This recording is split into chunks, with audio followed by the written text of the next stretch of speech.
నమస్తే welcome to super prime time. Telangana రాష్ట్రంలో BJP జోరు మీదుంది. టీఆర్ఎస్కు గట్టి సవాల్ చేస్తోంది. మొన్న జరిగిన జీహెచ్ఎంసీ ఎన్నికల్లో 4 స్థానాల నుంచి 48 స్థానాలకు వెళ్ళిన పరిస్థితి.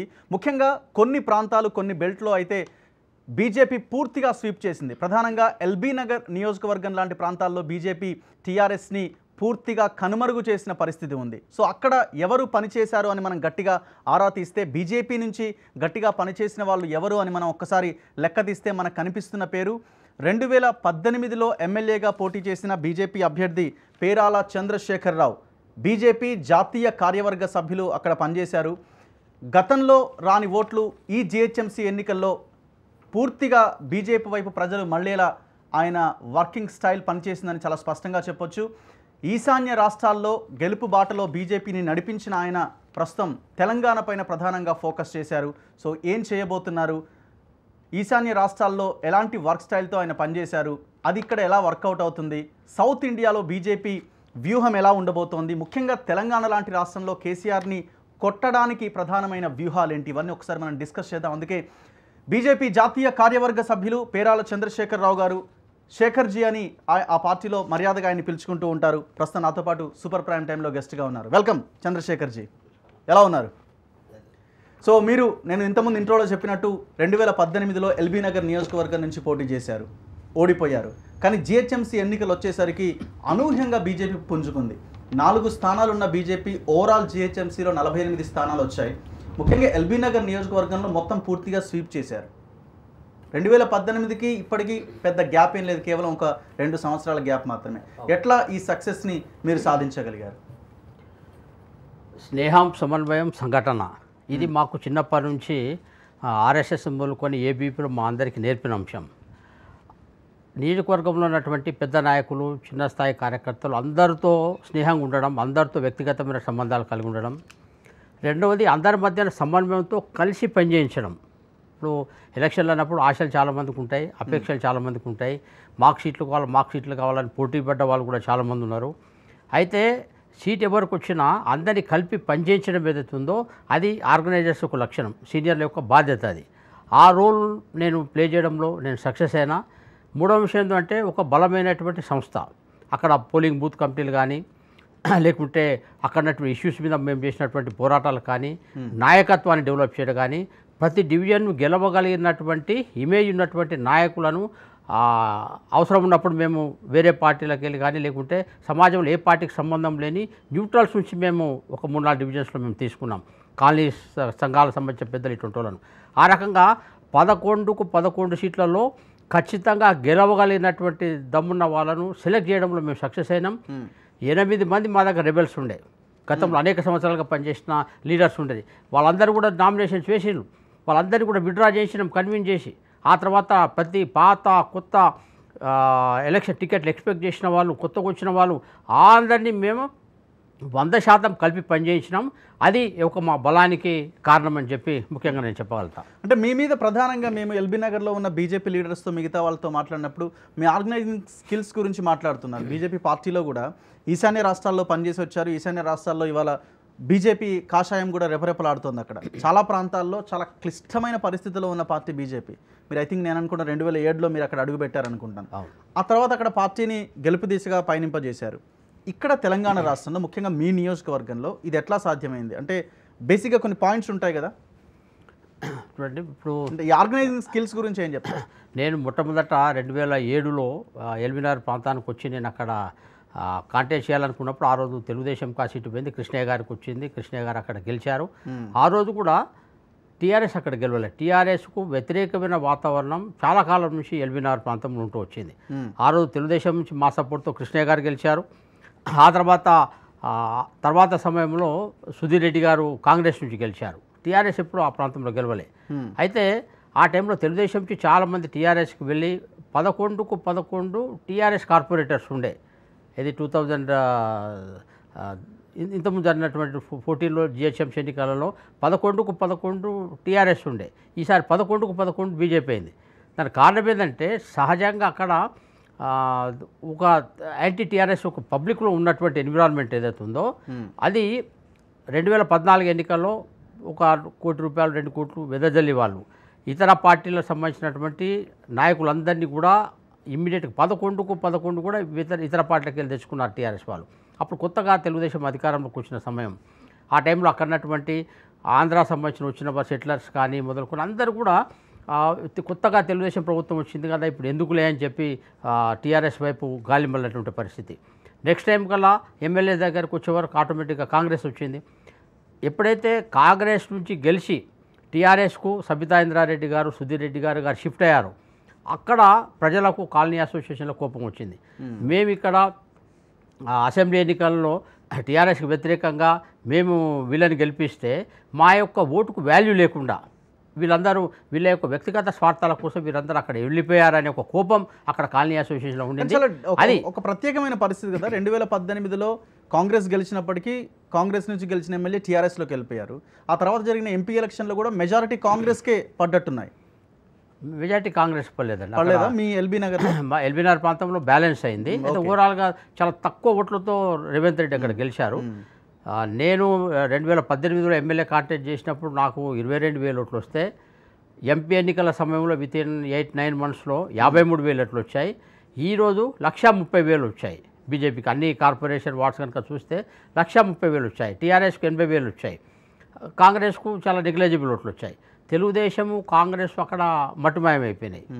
సుధీర్ రెడ్డి, సబితా ఇంద్ర గారు కాంగ్రెస్ నుంచి గెలిచి ఈరోజు కాంగ్రెస్ పరిస్థితి ఆల్మోస్ట్ మట్టుమాయమైపోయింది. అక్కడ ఏదైతే తెలుగుదేశము తర్వాత కాంగ్రెస్ ఈ రెండు సంబంధించిన ఓట్ షేర్లో 90% మేము తీసేసుకున్నాం. సో 23 ఖచ్చితంగా ఎల్బీ నగర్ నియోజకవర్గం మీదేనా? ఖచ్చితంగా భారతీయ జనతా పార్టీ దాని ఏ రకమైనటువంటి అనుమానం లేదు. పరిస్థితులు ఏం మారే అవకాశం లేదా? రేవంత్ రెడ్డి కూడా చిత్తుకొడిపోతాడు. మల్కాజ్గిరి లోక్సభ కూడా మాదే.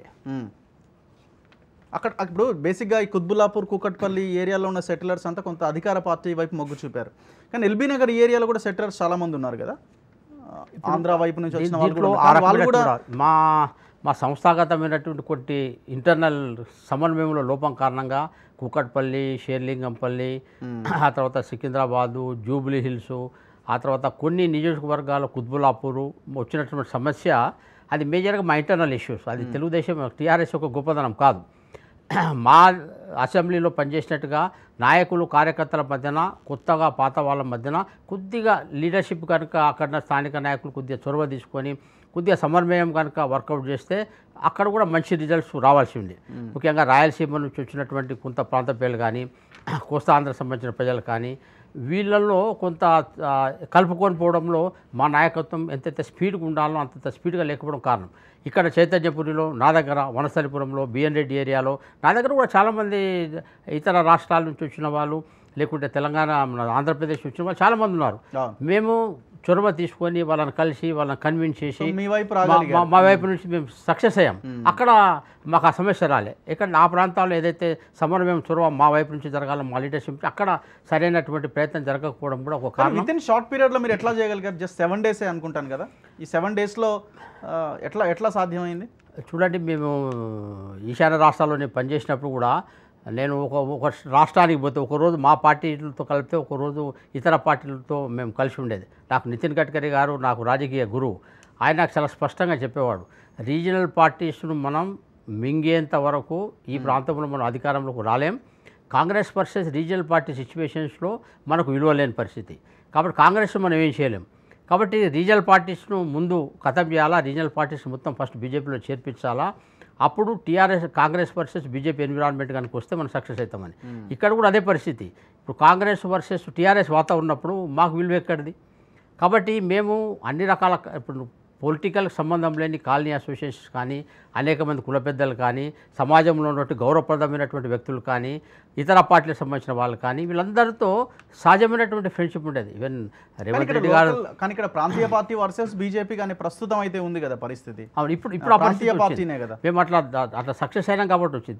ఇప్పుడు ఏదో ఒక పార్టీ కథం కావాలి. అయితే టీఆర్ఎస్ అన్న మాయం కావాలా, లేకుంటే కాంగ్రెస్ ప్లేస్ కానీ మేము వెళ్ళాలి. టీఆర్ఎస్ ప్లేస్కి ఇప్పుడు వెంటనే వెళ్ళలేము, ఎందుకంటే అధికార పార్టీ. కాబట్టి కాంగ్రెస్ను మేము రీప్లేస్ చేసినాం. ఆటోమేటిక్గా ఎప్పుడైతే ఆ పరిస్థితి మేము చేయగలిగినామో ఆటోమేటిక్గా సెకండ్ పార్టీ, ఫస్ట్ పార్టీ రావడం చాలా ఈజీ. ఎందుకంటే మేము మణిపూర్, అస్సాం, లేకుంటే నాగాల్యాండ్, లేకుంటే హర్యానా, కర్ణాటక చాలా ప్లేసెస్లో మేము సక్సెస్. సెకండ్ వస్తే ఫస్ట్ రావడం మాకు చాలా ఈజీ. సెకండ్ పొజిషన్కి రావడం మాకు చాలా కష్టం. ముఖ్యంగా సౌత్లో మాకు వచ్చినటువంటి సమస్య అదే. దీంట్లో మేము కర్ణాటకలో, ఆ తర్వాత తెలంగాణలో మేము అధిగమించినాం. ఇప్పుడు సెకండ్ ప్లేస్కి కంటిన్యూ అవుతారా? అంటే నేను అనేది ఏంటంటే ఫస్ట్ ప్లేస్కి వస్తామన్న మీ కాన్ఫిడెంట్ అయితే మీకు ధీమా ఉంది, కానీ కాంగ్రెస్ పుంజుకునే అవకాశం ఉండి మిమ్మల్ని దెబ్బకొట్టే ఛాన్స్ లేదా? కాంగ్రెస్ పుంజుకుంటుందా లేదా అనేది అది కాంగ్రెస్ పార్టీకి తెలుసు. మేమైతే గ్యారెంటీగా సెకండ్ ప్లేసెస్కు లోక్సభ ఎన్నికల నుంచే మా ప్రస్థానం ప్రారంభమైంది. లోక్సభ ఎన్నికల్లో బండి సంజయ్ గారు, ఆ తర్వాత అరవింద్, ఆ తర్వాత కిషన్ రెడ్డి గారు, ఎస్టీ సీట్లో బాబురావు గారు, వీళ్ళంతా తిరగడుతూనే మా ప్రస్థానం, మా ప్రయాణం అప్పుడే ప్రారంభమైంది. ఆ తర్వాత దుబాకలో మేము అప్పుడేదో అడ్డిమారి గుడి దెబ్బలో గెలిచిన వీళ్ళని చెప్పి ఒక మాట టీఆర్ఎస్ వాళ్ళు అన్నారు. ఇది అడ్డిమారి గుడి దెబ్బ కాదు, రియల్గా సీరియస్గానే యాంటీ టీఆర్ఎస్ వేవ్ ప్రారంభమైంది అనేది దుబాక్ ఎన్నికల్లో నిజమైంది. జిహెచ్ఎంసీ ఎన్నికల్లో అది ప్రూవ్ అయింది. ఆ తర్వాత ఇది కొన్నిసార్లు ఇది మాయాజాలం, ఇది ఈవీఎం మాయాజాలం అని కూడా మాటలు కూడా వచ్చినాయి.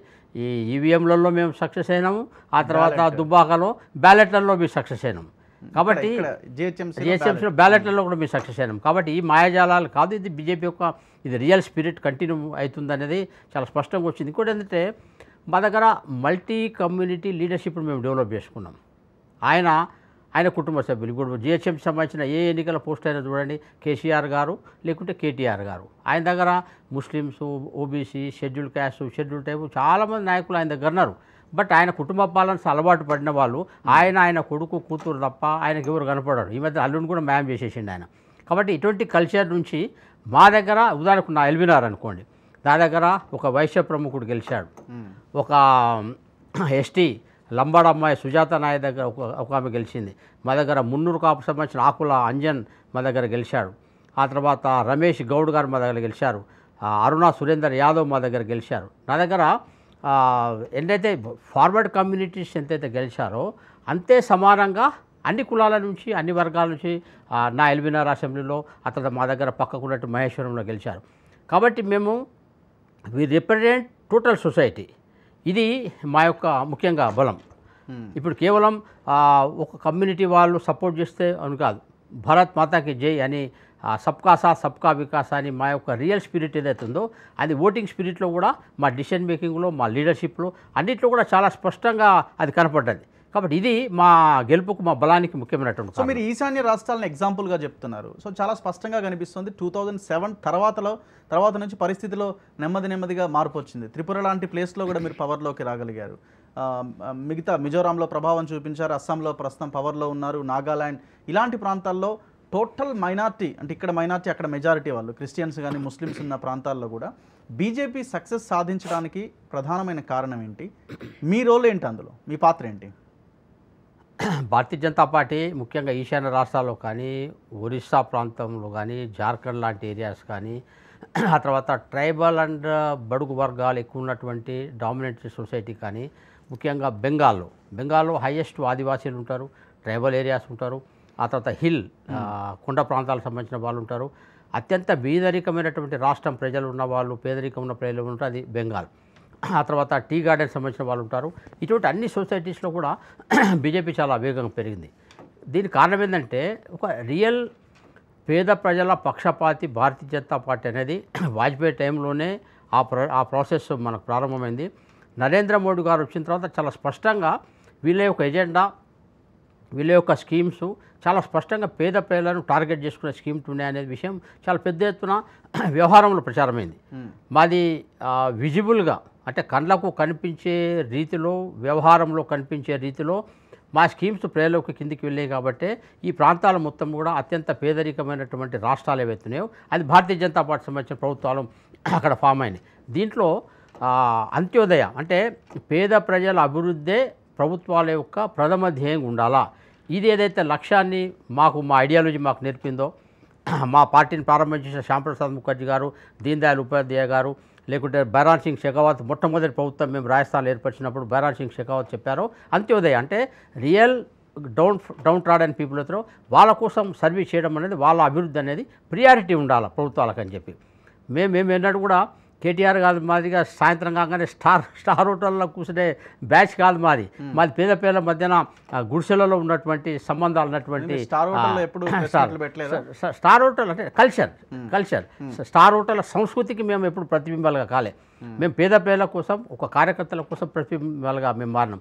ఇది మా యొక్క గెలుపుకు సక్సెస్ కారణమైంది. ఇంకోటి ఏంటంటే మేము ఎన్నడూ కూడా ధనాన్ని ఆధారంగా తీసుకొని, కులాన్ని ఆధారంగా తీసుకొని, వర్గ రాజకీయాల ఆధారంగా తీసుకొని దీని నుంచి డెవలప్ కాలే మా ఇమేజ్. భారతదేశ వ్యాప్తంగా ఈరోజు మా ఏ రాష్ట్రంలో వెళ్ళినా అందరినీ కలుపుకొని పోయి అందరితో సంబంధాలు పెంచి అందరి గురించి ఆలోచించగలిగినటువంటి ఒక పెద్ద హృదయాలు, ఒక పెద్ద గుండె, ఒక విశాలమైనటువంటి సంబంధాలు ఏర్పరచుకునేటువంటి సిస్టమ్ ఈ వ్యక్తులకు ఉంది అనేది ఒక చాలా పెద్ద మేధావులతో మాకు సత్సంబంధాలున్నాయి. జేపీ నడ్డా గారు వచ్చినప్పుడు నేనే మేధావుల సమ్మేళనం ఆర్గనైజ్ చేశాను. దాదాపు 800 మంది చార్టర్డ్ అకౌంటెంట్స్ మొదలుకొని సాఫ్ట్వేర్ ఇంజనీర్స్ మొదలుకొని ఇక్కడ తాజ్ బంజారా హోటల్లో ప్రోగ్రామ్ అయింది. అక్కడ నేను స్వయంగా చూశాను. అటువంటి వాళ్ళ దగ్గర నుంచి ఒక స్లమ్ ఏరియాలో ఉన్నటువంటి సుజాత నాయక్ గారు హస్తనాపురంలో గెలిచారు. అమ్మాయిన గెలిచినటువంటి ఏరియాలో మొత్తం అత్యంత పేదరికమైన ఏరియాస్, టాయిలెట్స్ కూడా లేని ఏరియాస్ కూడా ఇంకా హైదరాబాద్ ఉన్నాయి. ఆ సీటును కూడా మేము గెలిచాం. రీజన్ ఏంటంటే అన్ని రకాల వాళ్ళతో సంబంధాలు ఏర్పరిచి అన్ని రకాల వాళ్ళను దగ్గర తీసుకోగలిగిన అందరికీ యాక్సెస్ ఉండదగినటువంటి యాక్సెస్ కూడా ఇంపార్టెంట్. ఇప్పుడు చాలామందికి కేసీఆర్ గారు యాక్సెస్ లేరు, కేటీఆర్ గారు యాక్సెస్ లేదు. మేము యాక్సెస్ ఉంటాం. మేము ఏ టైంలో కావాలంటే ఆ టైంలో మా ఫోన్ యాక్సెస్ ఉంటుంది. మేము ఫిజికల్గా మేము యాక్సెస్ చెప్తున్నారు. ఈశాన్య రాష్ట్రాల్లో మేము గెలవడానికి మోదీ తీసుకొచ్చిన సంక్షేమ కార్యక్రమాలు, ప్రభుత్వ పథకాలు అని అంటున్నారు. అది ఒక ఎత్తు అయితే వాళ్ళ ఎమోషనల్ పాలిటిక్స్ కూడా మేజర్ రోల్ అయిపోయింది ఇండియన్ పొలిటికల్ సిస్టంలో. ఐ థింక్ వ్యక్తి సెంట్రిక్గా జరిగే పాలిటిక్స్ కావచ్చు, రీజనల్ పాలిటిక్స్ అయి ఉండొచ్చు, రీజనల్గా లోకల్గా ఉన్న ఇష్యూస్ అయి ఉండొచ్చు, రకరకాలుగా వీటిని ముందుకు తీసుకెళ్లడంలో మీరు ఎట్లా సక్సెస్ అయ్యారు? చూడండి, నేషనలిజం, జాతీయ భావాలు, ఆ తర్వాత రీజనలిజం, స్థానిక అవసరాలు, ఈ రెండింటిని బ్యాలెన్స్ చేసుకోదగినటువంటి సంబంధించినటువంటి థింకింగ్, ఆ హ్యాబిట్స్ మా దగ్గర. అంటే నేను బేసిక్గా అడిగేది ఏంటంటే, ఫర్ ఎగ్జాంపుల్ ఇప్పుడు నాగాల్యాండ్ ఇలాంటి ఏరియాలో క్రిస్టియన్స్ ఎక్కువగా ఉన్న ఇది మీకు ఆ బెల్ట్ కొంత చాలా క్లిష్టమైనటువంటి పరిస్థితి. అస్సాంకి వస్తే అక్కడ ముస్లిం జనాభా ఆల్మోస్ట్ 30% ఉన్నట్టున్నారు. అది కొంత మీకు క్లిష్టమైన పరిస్థితి. వీటిని ఎట్లా అధిగమించగలిగారు? ఎట్లా సాధ్యమైంది? బీజేపీ అంటే కేవలం దీనికి మాత్రమే పరిమితం అని అంటారు. భారతీయ జనతా పార్టీ చాలామంది మా కమ్యూనిస్టులు కానీ లేకుంటే కాంగ్రెస్ వాళ్ళు కానీ ఇతర రీజనల్ పార్టీస్ మా మీద ఏదైతే ఆరోపణలు చేస్తారో, ఒకటి వీళ్ళు హిందుత్వ ఫోకస్ వీళ్ళది ఎక్కువ ఉంటుంది, రెండవది మైనారిటీలకు వ్యతిరేకం. ఈ రెండు కూడా చాలా తప్పు. మీరు అన్నట్టుగా ఈశాన్య రాష్ట్రాల్లో ఇప్పుడు మేఘాలయ అనుకోండి 90% క్రిస్టియన్స్ ఉంటారు, నాగాల్యాండ్ అనుకోండి 95% క్రిస్టియన్స్ ఉంటారు, ఆ తర్వాత మిజోరాం అనుకో 95% క్రిస్టియన్స్ ఉంటారు.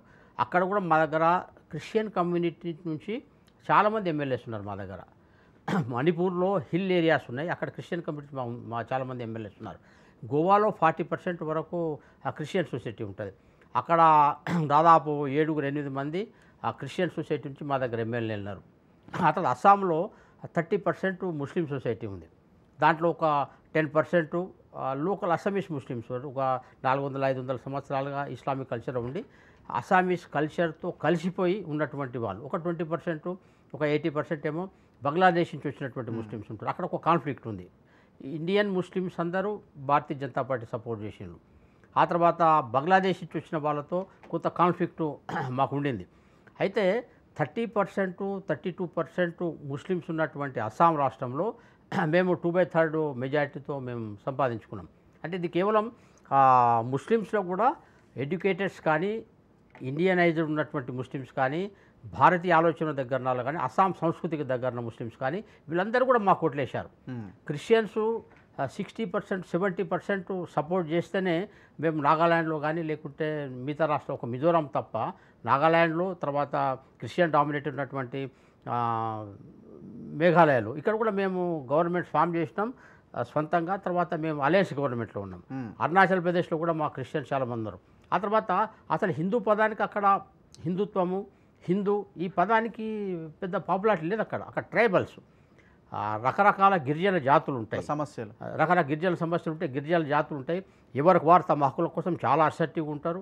అటువంటి పోరాటం ఉన్నటువంటి, అటువంటి వివిధత్వం ఉండి, అటువంటి సపరేట్ గ్రూప్స్ తయారైనటువంటి కల్చర్. అయితే ఒక అస్సాం ఎన్నికల కంటే ముందు మేము అక్కడట్టు దాదాపు 26 రకరకాల కమ్యూనిటీస్ను ఒక్క స్టేజ్ మీదకి తీసుకొని వచ్చి ఒక వేలాది మందితో మేము సభలు ఏర్పాటు చేసాం నాన్ పొలిటికల్గా.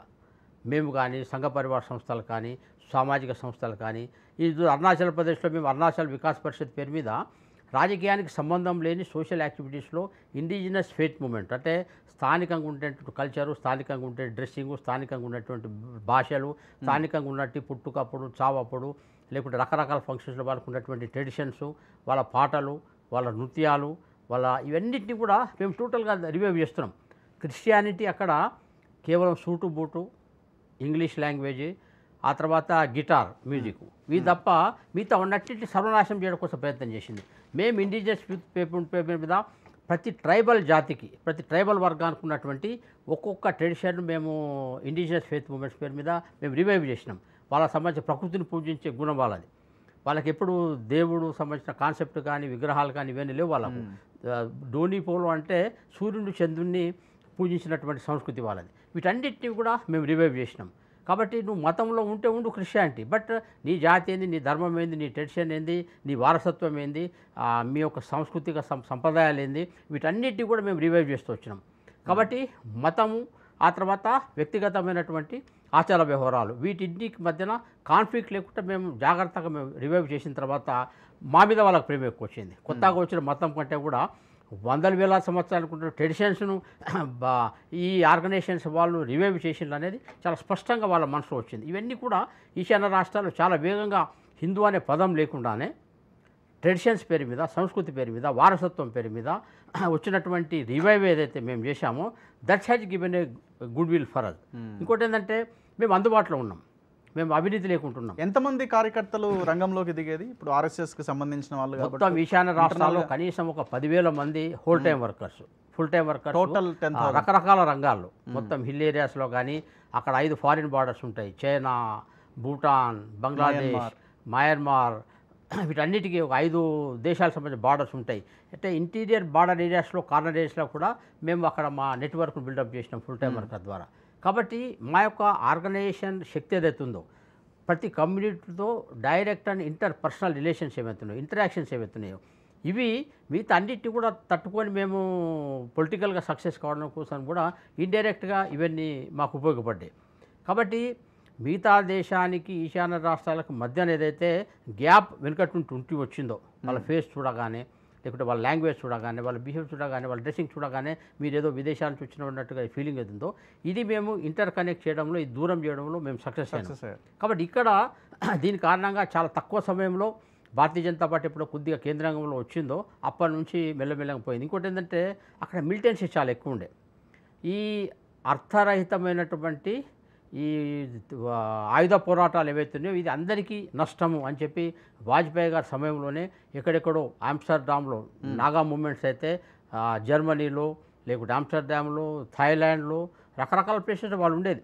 వాళ్ళని పిలిచి వాజ్పేయి గారు మాట్లాడి. సో మీరేమైనా ఆ చర్చల్లో మీరేమైనా ఉన్నారా? మీ రోల్ ఏమైనా ఉందా? తప్పకుండా అక్కడ చాలా మిలిటెంట్స్ మూమెంట్స్తో డైరెక్ట్గా ఇండైరెక్ట్గా మేమందరం ఫ్రెండ్లీగా సంబంధాలు ఏర్పరచుకున్నాం. చాలా దగ్గరం 3 గంటల తర్వాత ముచ్చట పెట్టేవాళ్ళం.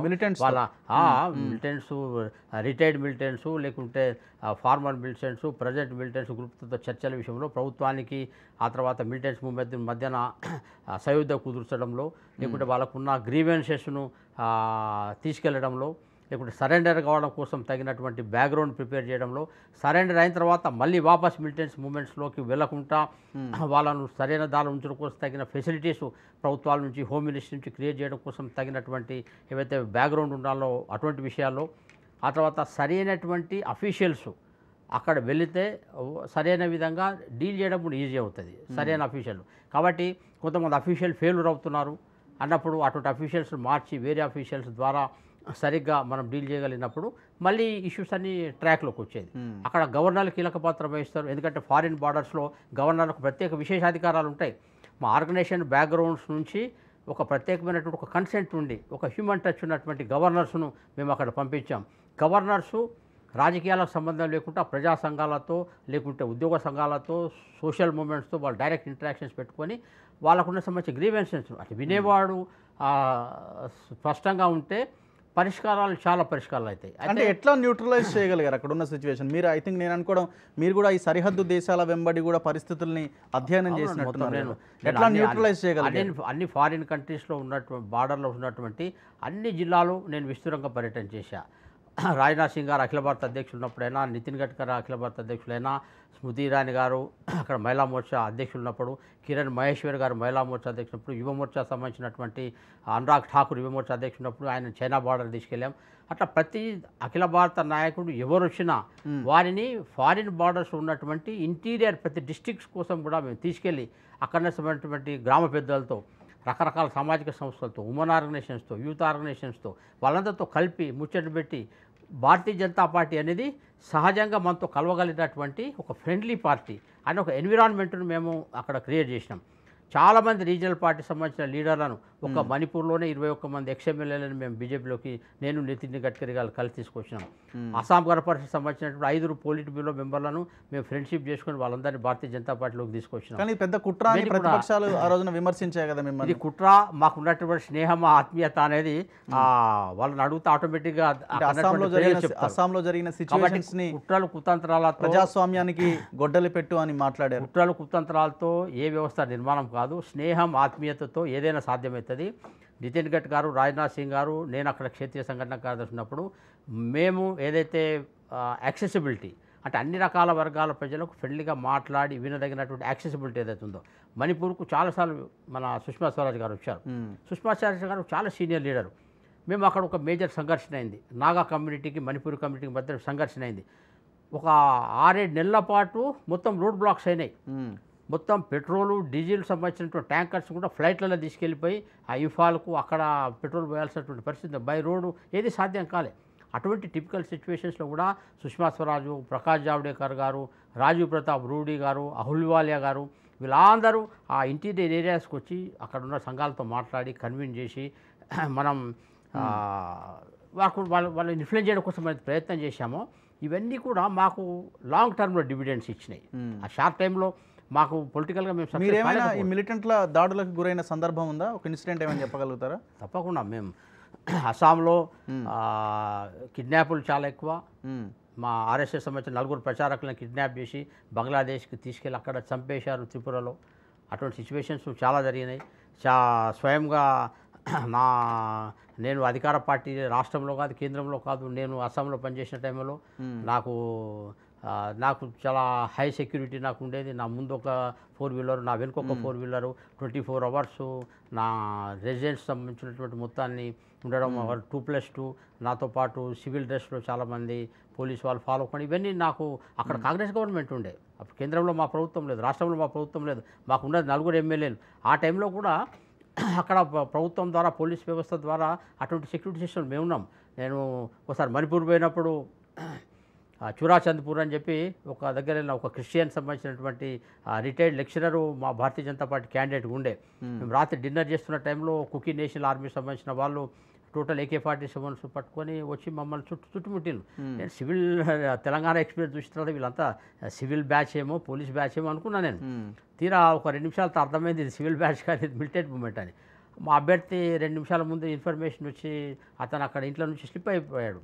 మాతో డిస్కస్ చేసినాం, మేము ఢిల్లీ నుంచి వచ్చినాము లేకుంటే అస్సాం నుంచి వచ్చినామని చెప్పిన తర్వాత అక్కడ బీజేపీ కార్యకర్తలందరినీ వాళ్ళు తీసుకెళ్ళిపోయి శ్మశానాన్ని తీసుకెళ్ళి రాత్రి టైంలో అక్కడ కొట్టి మా వెహికల్ మమ్మల్ని తీసుకెళ్ళలే. మా అదృష్టము రీజన్ ఢిల్లీ వాళ్ళని ఏమన్నా చేస్తే మళ్ళీ ఢిల్లీ కనుక పట్టుబడితే మా పని అవుతుందని చెప్పి భయం కూడా ఉంటుంది. ఢిల్లీ ఆర్మీ పట్ల కేంద్ర ప్రభుత్వం యొక్క కెపాసిటీ ఉందో వాళ్ళకి తెలుసు కాబట్టి అది కూడా రీజన్ అయి ఉంటుంది. ఆ రకంగా మా అభ్యర్థిని మేము ఆ రోజు పని చేయించలేకపోయాం. మా అభ్యర్థిని కూడా మేము తీసుకెళ్ళిపోయాం. ఇంక క్యాంపెయిన్ కూడా పార్టిసిపేట్ అయ్యే పరిస్థితి లేదు. కాబట్టి ఇటువంటి సిచ్యువేషన్స్ చాలాసార్లు వచ్చాయి, చాలా థ్రెట్స్ కూడా వచ్చాయి. మేము టికెట్ల డిస్ట్రిబ్యూషన్లో నాకు బంగ్లాదేశ్ నుంచి ఫోన్లు వచ్చేది. ఢిల్లీలో ఒకసారి సెంట్రల్ ఎలక్షన్ కమిటీలో అస్సాం సంబంధించిన ఎంపీల టికెట్ డిస్ట్రిబ్యూషన్కి వచ్చినప్పుడు నాకు బంగ్లాదేశ్ నుంచి ఫోన్ వచ్చింది. పలానా సీట్లో మీరు పలానా అభ్యర్థికి ఇస్తున్నారు, అతను ఇవ్వకుంటే పలానాకి ఇవ్వాలని చెప్పి నేను చెప్పాను. నేను పలానా హోటల్ ఉన్నారా బాబు, నువ్వు రా, నీకు చేతనైతే వచ్చి నాతో డిస్కస్ చేయి, నా పార్టీలో ఎవరికి టికెట్ ఇవ్వాలని నువ్వు బంగ్లాదేశ్ నుంచి ఫోన్ చేసి చెప్తే ఇవన్నీ నడవు. వీఆర్ నాట్ కాంగ్రెస్ పార్టీ, ఇటు నక్సలైట్లతో పోరాటం చేసి వచ్చిన వాళ్ళం తెలంగాణ నుంచి, ఇవన్నీ మా దగ్గర నడవే అని చెప్పి నేను 2వ సారి నేనే ఫోన్ చేశా. మళ్ళీ బంగ్లాదేశ్ రివర్స్ కాల్, నా ఫోన్ ఎత్తలే అతను.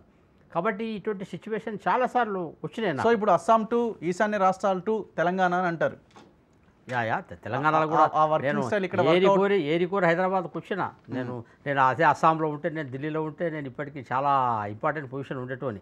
అయితే దేశమంతా పనిచేసిన వాళ్ళం చాలామంది ఉన్నాం. సో ఆ వర్కింగ్ స్టైల్ అక్కడున్న పరిస్థితులు ఇక్కడ ఇంపాక్ట్ చూపిస్తాయని అంటారా? అంటే మీ వర్కింగ్ స్టైల్ తప్పకుండా ఆ సమయం ఇప్పుడు ప్రారంభమైంది. ఆ సక్సెస్లో తెలంగాణలో రేపు 22 కానీ 23లో కానీ అధికారం రావడంలో శేఖర్జీ చాలా కీలక పాత్ర తెలంగాణ ఉంటుంది. నేను తప్పకుండా ఆ రోల్ ప్లే చేస్తాను. రైట్. బేసిక్గా మీరు దేశ భద్రత విషయంలో సెక్యూరిటీ వింగ్లో కన్వీనర్గా కూడా వర్క్ చేశారు. అంటే ఢిల్లీ హెడ్ క్వార్టరు, ఈశాన్య రాష్ట్రాల్లో పవర్ తీసుకురావడంలో కీలక పాత్ర ఇవన్నీ ఉన్నప్పుడు ఢిల్లీలోనే దేశ రాజకీయాలని ప్రభావితం చేసే విధంగా ఎందుకు తెలంగాణ రాష్ట్రంలో ఒక ఎమ్మెల్యేగా పోటీ చేయాలన్న ఆలోచన చేశారు? అంటే ఒక 30 సంవత్సరాలు దేశవ్యాప్తంగా అఖిల భారతీయ విద్యార్థి పరిషత్లో, భారతీయ జనతా పార్టీలో వివిధ బాధ్యతల్లో నేను తిరిగాను. అయితే ఎక్కడ పోయినా ఒక చర్చ, దేశవ్యాప్తంగా ఇన్ని రాష్ట్రాల్లో భారతీయ జనతా పార్టీ అధికారంలోకి వస్తుంది, కేంద్రంలో కూడా అవకాశాలు వచ్చినాయి. సౌత్లో ముఖ్యంగా తెలంగాణలో, ఆంధ్రప్రదేశ్లో ఏంది దుర్భర పరిస్థితి అనే ఒక బాధ సహజంగా ఉండేది. కానీ మన స్వంత రాష్ట్రంలో మనం కాస్త కూస్త మంచి పొజిషన్లో ఉండాలన్నటువంటి కోరిక నాకు మొదటి నుంచి ఉండేది. అందుకోసమే సరిగ్గా నాకు 50 సంవత్సరాల ఏజ్లో నేను I shifted to front line politics. కాబట్టి ఇక్కడ నేను ఏబీవీపీ స్టేట్ ఆర్గనైజింగ్ సెక్రటరీ ఉంటేని, ఆర్ఎస్ఎస్లో చిన్నప్పటి నుంచి నేను 1973 నుంచి నేను 5th క్లాస్ ఉన్నప్పటి నుంచి నేను ఆర్ఎస్ఎస్ స్వయంసేవకు ఉన్నా. ఏ మండలానికి పోయినా, ఏ గ్రామానికి పోయినా, ఏ జిల్లాకు పోయినా చాలా విస్తృత స్థాయిలో కార్యకర్తలతో నాకు సత్సంబంధాలు ఉన్నాయి.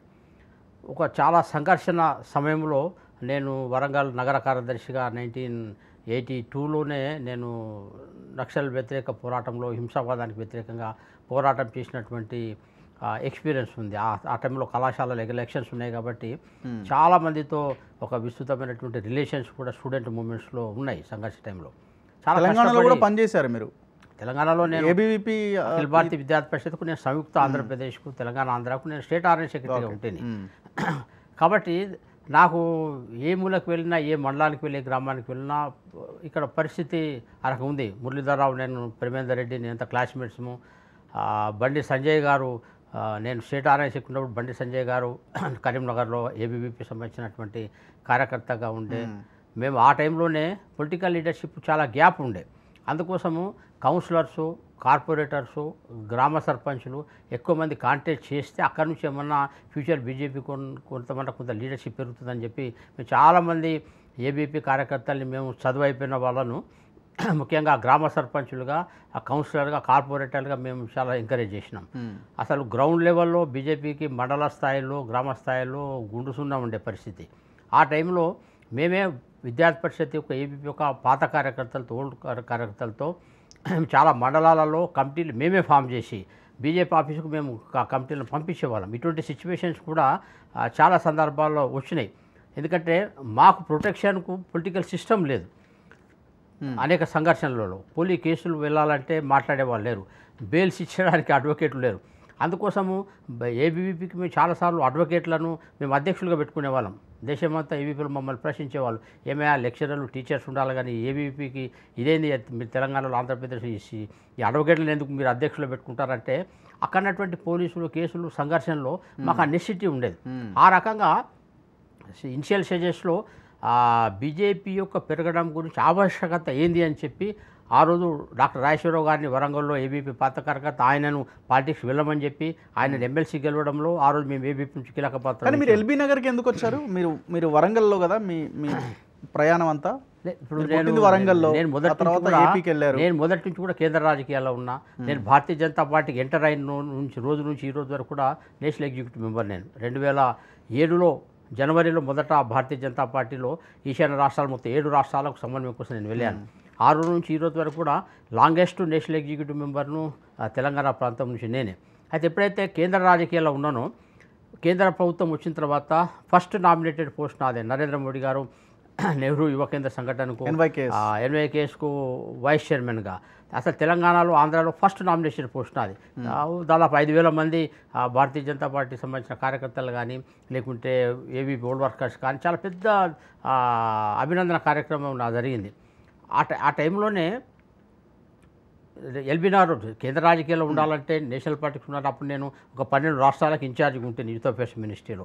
కాబట్టి ఇక్కడ నుంచి వెళ్ళడం రావడం అనేది సహజంగా ఉంటుంది. కాబట్టి నేను ఎల్బీనార్ అనేది ఇంద్రసేనారెడ్డి గారు గతంలో ఎమ్మెల్యేగా ఉండి 2 సార్లు మాకు మున్సిపాలిటీస్ మేము గెలిచి ఒక బలమైనటువంటి కేంద్రం అది.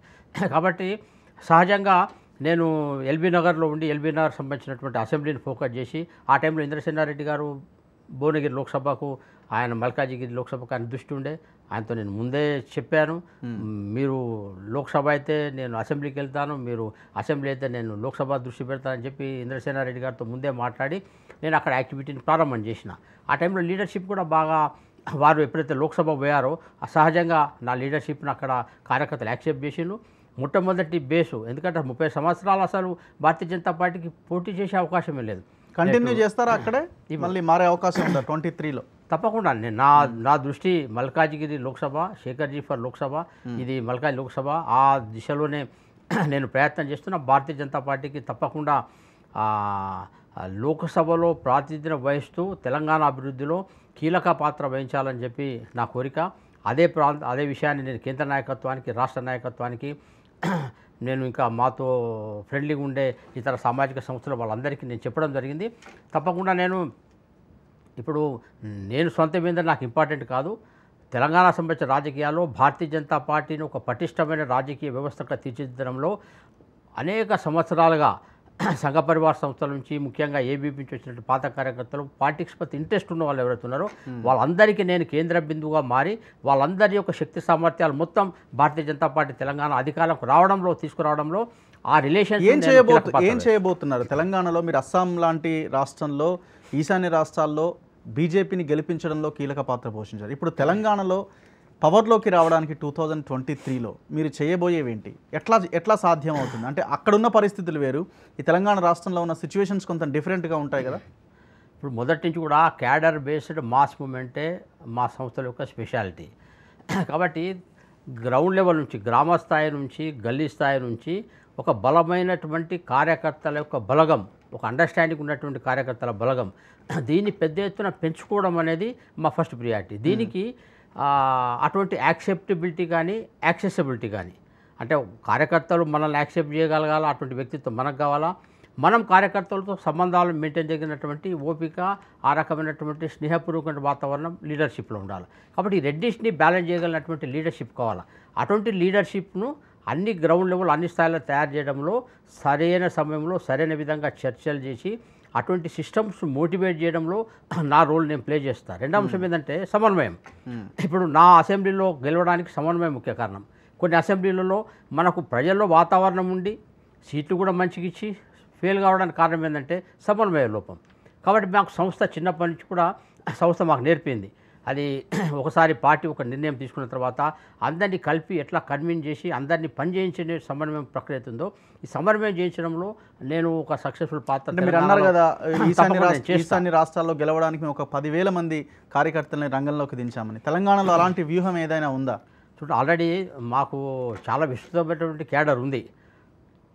అనేక సంఘ పరివార సంస్థలు కానీ, లేకుంటే అనేక ఆధ్యాత్మిక సంస్థలు కానీ, మేము మహాపరివారం కింద కూడా ఉదాహరణకు ఆర్ట్ ఆఫ్ లివింగ్, లేకుంటే పతంజలి సంస్థలు, లేకుంటే అనేక రకాల సాధు సన్యాసి సంబంధించినటువంటి పరంపరలు, గుళ్ళు గోపురాలకు సంబంధించినటువంటి మేనేజ్మెంట్స్, ఇవన్నీ కూడా మా ఐడియాలజీకి, మా సిద్ధాంతానికి దగ్గర ఉంటాయి. అయితే ఎవరొకరు కలవాలా, ఎవరొకరు వాళ్ళతో రిలేషన్ మెయింటైన్ చేయాలా. ప్రతి ఓటర్తో రిలేషన్ మెయింటైన్ చేయడమే తప్పకుండా. Not only BJP, non BJP సంబంధించినటువంటి సోషల్ ఆర్గనైజేషన్స్, ఆధ్యాత్మిక సంస్థలు, వాళ్ళందరితో రిలేషన్ మెయింటైన్ చేసి ఈ ఎనర్జీని మొత్తం సందర్భం వచ్చినప్పుడు, సమయం వచ్చినప్పుడు మా వైపు మార్చుకోవాలి. టీఆర్ఎస్లో చాలామంది బీజేపీ అభిమానులు ఉన్నారు. టీఆర్ఎస్లో గతంలో మా దగ్గర కార్యకర్తలు నుండి టీఆర్ఎస్కి వెళ్ళిన వాళ్ళు ఉన్నారు.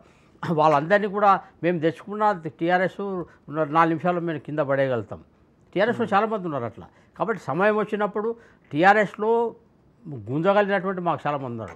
అసలు ఎంప్లాయీస్ అసోసియేషన్లో కేసీఆర్ చుట్టూ ఎవరైతే ప్రదక్షిణలు చేసే, తప్పనిసరి పరిస్థితుల్లో ప్రదక్షిణలు చేసే అనేక జాయింట్ యాక్షన్ కమిషన్ నాయకులు కానీ, ఉద్యోగ సంఘాల నాయకులు కానీ, దాదాపు ఒక 15 ఆ సంస్థలకు సంబంధించినటువంటి ఎంప్లాయీస్ అసోసియేషన్ అంతా మాకు మెడికల్ కానీ, లేకుంటే జిఎస్టీ కానీ, లేకుంటే సబ్ రిజిస్ట్రార్స్ కానీ, సెక్రటేరియట్ ఎంప్లాయీస్ అసోసియేషన్, వీళ్ళంతా కూడా మా పాత ఏబీపీ మిత్రులే. కాబట్టి మా సమయం వచ్చినప్పుడు మేము సరైనటువంటి చొరవ తీసుకున్నప్పుడు వాళ్ళందరినీ కూడా మా మూమెంట్కు తీసుకోవడంలో మాకు ఎక్కువ సమయం పట్టదు. కాబట్టి టైం హ్యాస్ టు కమ్. ఆ టైం మాకు ఇప్పుడు అంటే మీరు ఈశాన్య రాష్ట్రాల్లో పనిచేశారు కాబట్టి అంత టైం పడుతుందా, అంతకంటే తక్కువ టైంలోనే కొట్టేస్తారా? ఇప్పుడు ఇప్పుడు ఇప్పుడు ప్రజలు ఫైనల్ ప్రజాస్వామ్యంలో ప్రజలు ఇప్పుడు మా వైపు రావడం ప్రారంభమైంది అంటే కాబట్టి అంత కాన్ఫ్లిక్ట్ ఉన్న ఏరియాలోనే మీరు బయటపడగలిగారు కదా.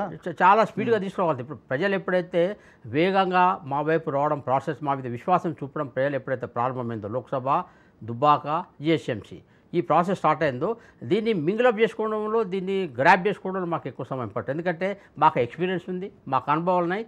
రకరకాల వ్యవస్థల్లో మా పాత వాళ్ళు ఉన్నారు. కేసీఆర్ అవసరమంటే కేసీఆర్ చుట్టూ ఉన్నటువంటి ఉద్యోగ సంఘాల నాయకుల్లో అవసరమంటూ ఒక 8 మంది 2 నిమిషాలు మేము తీసుకోగలుగుతాం. ఎందుకంటే they are our old friends.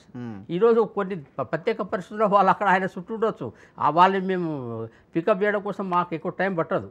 ఎందుకంటే already we have good relations with them from long years. అనేక సంవత్సరాలుగా మాకు వాళ్ళకు స్నేహ సంబంధాలు.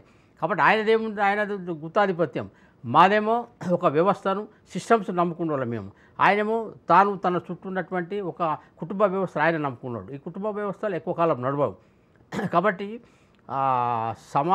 సహజంగా సమానమైనటువంటి గౌరవం ఇవ్వదగినటువంటి మనస్తత్వం రిలేషన్స్ కనుకుంటే ఈ కుటుంబ వ్యవస్థల్ని 2 నిమిషాలు కుప్పగొల్చవచ్చు. కాబట్టి అది ఆయన అంతం ప్రారంభమైంది. మా ఉత్థానం, మా అభివృద్ధి కూడా సంబంధించినటువంటి బీజేపీ సింపుల్ ఎజెండానా, లేకపోతే సంఘ్ పరివార్ వ్యూహాలు ప్రత్యేకంగా ఏమైనా ఉన్నాయా? మీరు ఎట్లా కోఆర్డినేట్ చేసుకుంటారు? రాజకీయంగా భారతీయ జనతా పార్టీనే ఫ్రంట్ లైను.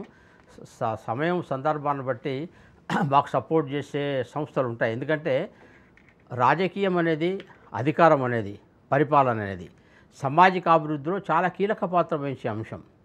కాబట్టి మార్పు అనేది పాలిటిక్స్ ద్వారా ఇప్పుడు పవర్ ఉంటుంది, ఫైనాన్స్ ఉంటుంది, అధికారం ఉంటుంది, నిర్ణయాలు చెప్పకు ఉంటుంది, చట్టాలు చేసే అధికారం ఉంటుంది. ఇవన్నీ కూడా సామాజిక అభివృద్ధిలో, సామాజిక మార్పులో, మంచి పరిపాలన కూడా ఒక కీలకమైన అంశం. కాబట్టి సంఘ పరివార సంస్థలు కానీ అనేక సామాజిక సంస్థలు కూడా వ్యవస్థలో వచ్చే దుష్పరిణామాలు, లీడర్షిప్లో వచ్చినటువంటి క్రమశిక్షణ రాహిత్యం, కరప్షను, ముఖ్యంగా టీఆర్ఎస్ రోడ్డు పోయింది టీఆర్ఎస్ కార్పొరేటర్ల అవినీతి కారణంగానే. ఇది కాబట్టి ఇవన్నీ కూడా సరైనటువంటి లీడర్షిప్ మేము ఇవ్వగలుగుతాం. కొంత గట్టిగానే మొన్న వరద సహాయం విషయంలో గట్టిగానే వర్క్ చేసినట్టున్నారు కదా క్షేత్రస్థాయిలో, వరదలు వచ్చిన టైంలో. మేము సర్వీస్ యాక్ట్, ఇప్పుడు మాకు రాజకీయం అనేది, పవర్ అనేది ఒక చిన్న అంశం. కాబట్టి సొసైటీకి రాజకీయం ద్వారా, పరిపాలన ద్వారా, లేకుంటే పదవుల ద్వారా మేము ప్రజాసేవ చేయడం అనేది మాకు ప్రియారిటీ అంశం. మా ప్రియారిటీ అది.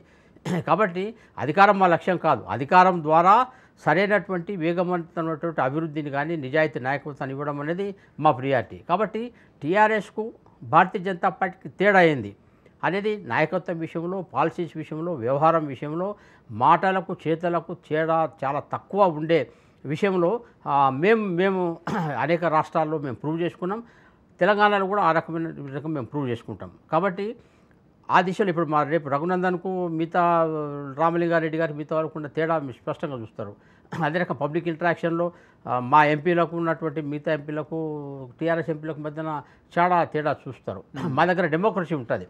మా దగ్గర we give freedom to all. మేము మా 4 ఎంపీలు కానీ, మా 2 ఎమ్మెల్యేస్ కానీ, మేము కార్యకర్తలను కానీ సమానంగా చర్చిస్తాం, డిస్కస్ చేస్తాం, నిర్ణయాలు తీసుకుంటాం. అక్కడ ఆ పరిస్థితి లేదు. కాబట్టి డెమోక్రటిక్ వాల్యూస్, ప్రజాస్వామ్య విలువలకు మేము ఒక ఆ స్పిరిట్కు, డెమోక్రటిక్ స్పిరిట్కు మేము ఇక్కడ ఇంపార్టెన్స్ ఇస్తాం. కాబట్టి మా దగ్గర ఎక్కువ మంది ఇన్వాల్వ్ అవుతారు. Everyone feels happy. మా యొక్క నిర్ణయ ప్రక్రియలో మా భాగస్వామ్యం ఉంది, డిసిషన్స్లో మా యొక్క భాగస్వామ్యం ఉంది. కాబట్టి కష్టపడడంలో, చొరవ తీసుకోవడంలో, పార్టీ కోసం, గెలుపు కోసం పనిచేయడంలో కూడా కార్యకర్తల, నాయకులు కూడా అంతే స్పిరిట్ మా దగ్గర చూపెడతారు. బేసిక్గా నేను కూడా తెలంగాణ రాష్ట్రంలో చాలా ఏరియాలు తిరుగుతూ ఉన్నాను. జనం సమస్యల్ని రాజ్ న్యూస్ ఫోకస్ చేస్తూ ఉంది. ఈ టైంలో జనం నుంచి వచ్చే మాట ఒకటే, కేసీఆర్ ప్రభుత్వం పట్ల చాలా తీవ్రమైన వ్యతిరేకత కనిపిస్తుంది, కానీ మా వెనకాల, మా ముందు నడిచే ఒక లీడర్ కావాలి అని జనం అడుగుతున్నారు. బేసిక్ క్వశ్చన్ వాళ్ళు రేస్ చేస్తున్నారు ప్రతి సమయంలో. కాబట్టి తెలంగాణలో ఏదైతే పరిపాలన అనుభవం ఉన్నటువంటి, మెచ్యూరిటీ ఉన్నటువంటి లీడర్షిప్కు గ్యాప్ ఏదైతే ఉందో అది ఈ మధ్యకాలంలో తగ్గింది. ఎందుకంటే ఈరోజు తెలుగుదేశం నుంచి అనేక మంది ఎక్స్పీరియన్స్ ఉన్న నాయకులు ఈరోజు మా దగ్గరకు వచ్చారు. కాంగ్రెస్ పార్టీలో అనుభవం ఉన్నటువంటి ముఖ్యమైన నాయకులు డీకే అన్న గారు, ఇటువంటి వాళ్ళు మా దగ్గరకు వచ్చారు. ఆ తర్వాత అనేక సంవత్సరాల గతంలో ఎక్స్పీరియన్స్ ఉన్నటువంటి ఇప్పుడు కిషన్ రెడ్డి గారు కానీ డాక్టర్ లక్ష్మణ్ గారు కానీ ఇటువంటి వాళ్ళు కూడా సీనియర్ లీడర్స్ కూడా మా దగ్గర ఉన్నారు. అయితే ఇవన్నిటి కూడా కాంబినేషన్ ఈరోజు మాకు సెట్ అయింది. ఇంకోటి ఏంటంటే కాంబినేషన్ అటు ఇటుగా ఉందా, ఒక 2-3 జిల్లాలు కొద్దిగా ఖమ్మం జిల్లా కొద్దిగా గ్యాప్ ఉంది, వరంగల్ జిల్లా లీడర్షిప్లో మాకు కొద్దిగా గ్యాప్ ఉంది, ఆ తర్వాత నల్గొండ జిల్లా లీడర్షిప్లో కొద్దిగా గ్యాప్ ఉంది, రంగారెడ్డి జిల్లాలో కూడా 2-3 రెండు మూడు ప్లేసెస్లో మాకు క్యాండిడేట్ కావాలా. నా ఒపీనియన్ ప్రకారం రాబోయే 6 నెలల్లో ఈ 4 జిల్లాల్లో కూడా గ్యాప్ ఫిలప్ అవుతుందని చెప్పి నేను అనుకుంటున్నా. కాబట్టి ఈరోజు టీఆర్ఎస్ మీద టోటల్ వ్యతిరేకత ఆల్రెడీ వచ్చేసింది, కాంగ్రెస్ తెలుగుదేశం మాయమైపోయినాయి.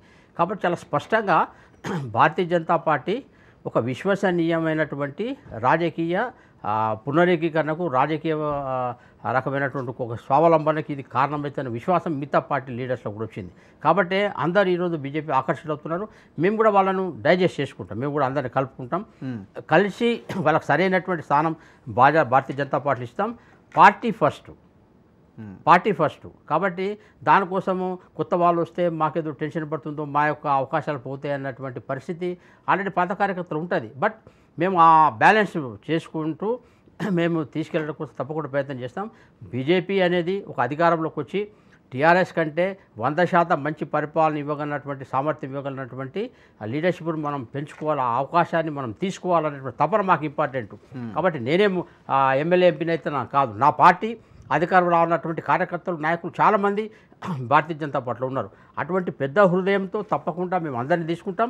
ఈ 4-5 జిల్లాలో గ్యాప్స్ మేము ఫిలప్ చేస్తాం, తప్పకుండా అధికారంలోకి వస్తాం.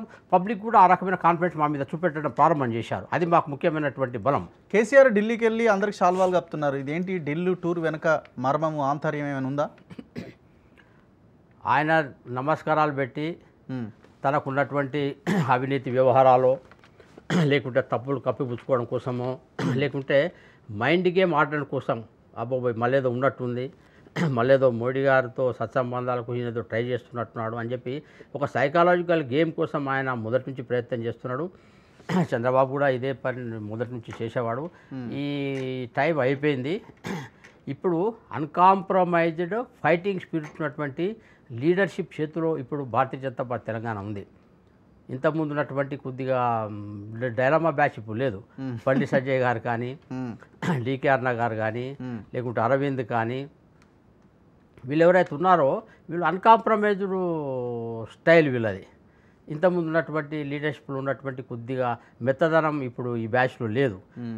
రఘునందన్ దీనికి యాడ్ అయ్యిండు. కాబట్టి వెనుక నుంచి మాలాంటి వాళ్ళం ఆర్గనైజేషన్ కోసం, ఐడియాల కోసం సుదీర్ఘకాలం నుంచి పనిచేసిన మాలాంటి వాళ్ళం మేము చాలామంది ఉన్నాం. ఇప్పుడు కాంబినేషన్ అనేది కార్యకర్తలో ఫస్ట్ కాన్ఫిడెన్స్ క్రియేట్ చేసింది. ముందు మాట్లాడి వెనుకేం పడిపోయి దోస్తాలు చేస్తారేమో అన్న పరిస్థితి వీళ్ళకి లేదు. ఎందుకంటే కవితతో పోరాటం చేసి అరవింద్ మళ్ళీ గెలవాలా, ఆయనకు చావు బతుకుల పోరాటం అది. ఆయన కాంప్రమైజ్ అయితే డైలమాలు ఉంటే ఆయన నెక్స్ట్ టైం గెలవాడు. కరీంనగర్లో కేసీఆర్కు టీఆర్ఎస్ పార్టీకి ఒక గుండెకాయ లాంటిది కరీంనగర్. అక్కడ బండి సంజయ్ గెలవాలంటే, మళ్ళీ నెక్స్ట్ గెలవాలంటే, అక్కడ 7 మంది ఎమ్మెల్యేలను గెలిపించాలంటే ఒక అవిశ్రాంత పోరాటం బండి సంజయ్ చేయాల్సిందే. కాబట్టి కాంప్రమైజ్డ్ పాలిటిక్స్లో వాళ్ళ భవిష్యత్తు లేదు, పార్టీ భవిష్యత్తు లేదు. కాబట్టి రాష్ట్ర రాజధానిని మళ్ళీ కబ్జా పెట్టుకోవాల్సిందే నెక్స్ట్ టైం కూడా, లోక్సభ కానీ ఇక్కడ ఎమ్మెల్యేస్ కానీ. కాబట్టి కిషన్ రెడ్డి గారైనా తీవ్రమైనటువంటి పోరాటం చేయాల్సిందే, తప్పదు. కాబట్టి ఇవన్నీ కొన్ని కంపల్షన్స్ ఉన్నాయి. ఇప్పుడు డీకే అర్ణ గారిని బండి సంజయ్ గారు అధ్యక్షుడైనాక కూడా కేసీఆర్ గారు చాలా ట్రై చేసిండు. ఆమె అన్కాంప్రమైజ్డ్గా నేను టీఆర్ఎస్ అవినీతికి వ్యతిరేకంగా తప్పకుండా పోరాటం చేస్తా, నా భవిష్యత్తు ఏంటంటే నాకు ఇంపార్టెంట్ కాదని చెప్పి అర్ణ గారు చాలా కమిటెడ్గా భారతీయ జనతా పార్టీలో ఈరోజు ఆమె ఫైటింగ్ స్పిరిట్స్తో ఆమె పనిచేస్తున్నారు. కాబట్టి ఇప్పుడు ప్రజల్లో విశ్వాసం వచ్చింది, కార్యకర్తల విశ్వాసం వచ్చింది. ఇప్పుడున్నటువంటి Bharatiya Janata Party front line leaders ఎవరైతే ఉన్నారో 5-6 చాలా మొహమాటం లేకుండా చాలా స్పష్టంగా యాంటీ టీఆర్ఎస్ లైన్ తీసుకున్నారు. భారతీయ జనతా పార్టీ అధికారం కోసం ప్రయత్నం చేస్తున్నారు ఒక విశ్వాసం ప్రజల్లో కార్యకర్తలు వచ్చింది. కాబట్టి ఈ టైంలో కేసీఆర్ గారు ఎన్ని నాటకాలైనా ఆయనివ్వండి, ఎన్ని శాల్వాలైనా మోదీ గారికి, అమిత్ షా గారు కప్పి రానివ్వండి, కార్యకర్తల్లో కన్ఫ్యూజన్ లేదు, తెలంగాణ ప్రజల్లో అంతకంటే కన్ఫ్యూజన్ లేదు. ఎందుకంటే ఆ fighting spirit leadership, front line leadership చాలా స్పష్టంగా ఉంది. మేము ఇంకా వెనుకడనేది లేదు. ఇంకా మా స్పీడ్ అనేది ఇంకా 4th గేర్ 5th గేర్కు చాలా వేగంగా మేము వెళ్ళిపోతాం. సో మీరు వీళ్ళతో కోఆర్డినేట్ చేసుకుంటూ వెళ్తారా? మీ లైన్ మీదేనా? సంఘ్, ఆర్ఎస్ఎస్ వాళ్ళ లైన్ వాళ్ళదేనా? చూడండి, ఆర్ఎస్ఎస్ అనేది రాజకీయ సంస్థ కాదు. రోజువారీ రాజకీయాలకు అంతకంటే రారు వాళ్ళు. భారతీయ జనతా పార్టీలో చాలామంది నాయకులం మేమంతా ఆర్ఎస్ఎస్ బ్యాక్గ్రౌండ్ వచ్చిన వాళ్ళమే, మీ ఆర్ఎస్ఎస్ స్వయంసేవకులమే. సందర్భం వచ్చినప్పుడు రోజైనా కలుస్తాము, లేకుంటే సమయం సందర్భాన్ని బట్టి మేము సలహాలు మేము తీసుకుంటాం. మీ పని కాబట్టి గ్రౌండ్లో చేసుకుంటే భారతీయ జనతా పార్టీ ఆర్ఎస్ఎస్ ఎప్పుడు కూడా మమ్మల్ని ఆదేశించదు, మీరు ఇట్లా చేయండి ఇట్లా చేయకూడదని కూడా చెప్పదు. ఆర్ఎస్ఎస్ వాల్యూస్ దృష్టి పెడుతుంది, ఆర్ఎస్ఎస్ వర్కింగ్ స్టైల్ మీద దృష్టి పెడుతుంది, ఆర్ఎస్ఎస్ అనేది పాలసీస్ మీద నిలబెడుతుంది. ఆర్ఎస్ఎస్ ఎప్పుడు వ్యక్తుల మీద దృష్టి పెట్టదు. దేశాని కోసం ఉపయోగపడే పాలసీ నిర్ణయాలు ఎట్లా ఉండాలో అది ఆర్ఎస్ఎస్ దృష్టి పెడుతుంది. ఓకే, కాబట్టి ఎటువంటి వాల్యూస్ ఉండాలా దీని మీద ఆర్ఎస్ఎస్ దృష్టి పెడుతుంది. కాబట్టి ఆర్ఎస్ఎస్ ఎప్పుడు పర్సన్ అనేది ఆర్ఎస్ఎస్ శేఖర్జీ ఏం చేస్తారనేది ఇంపార్టెంట్ తప్ప శేఖర్ అనే వ్యక్తి ఆర్ఎస్ఎస్కి ఇంపార్టెంట్ కాదు. కాబట్టి ఇది ఆర్ఎస్ఎస్ పరీక్షలు. కాబట్టి డే టు డే పాలిటిక్స్లో ఆర్ఎస్ఎస్ ఎప్పుడు రాదు. RSS stands for certain systems and values. కాబట్టి వాళ్ళకు మాకు కాన్ఫ్లిక్ట్ ఎప్పుడూ లేదు. కాబట్టి మేము ఆర్ఎస్ఎస్ సంబంధించినటువంటి వర్కింగ్ స్టైలు లేకుంటే వాల్యూస్కు తగిన విధంగా భారతీయ జనతా పార్టీని ఆ దిశలో తీసుకుపోదగినటువంటి సామర్థ్యం, మా మీద విశ్వాసం ఆర్ఎస్ఎస్ ఉంచుతుంది. ఆ దిశలోనే బీజేపీని కూడా తీసుకుపోవడం కోసం కొత్త పాత వాళ్ళని కలిపి కూడా మేము ఆ బ్యాలెన్స్ను తప్పకుండా తీసుకెళ్తాం. కాబట్టి దాంట్లో మా ఏక కాన్ఫ్లిక్ట్ ఉండదు. Thank you very much Chandrasekhar గారు, శేఖర్ రావు గారు. Thank you very much, thank you. So ఇది పేరాల శేఖర్ రావు గారితో ఇవాల్టి సూపర్ ప్రైమ్ టైం. మొత్తానికి భవిష్యత్ అంతా బీజేపీదే అంటున్నారు. 2023లో బీజేపీ జెండా ఎగరడం ఖాయమని అంటున్నారు. ఆర్ఎస్ఎస్ అండ్ బీజేపీ కలిసి ముందుకు వెళ్తాం, బీజేపీని అధికారంలో నిలబెడతామని ఆయన ధీమా వ్యక్తం చేస్తున్నారు. చూద్దాం భవిష్యత్తులో ఏం జరుగుతుందో, ఎలాంటి పరిణామాలు జరగబోతాయో. చూస్తూనే ఉండండి రాజ్ న్యూస్.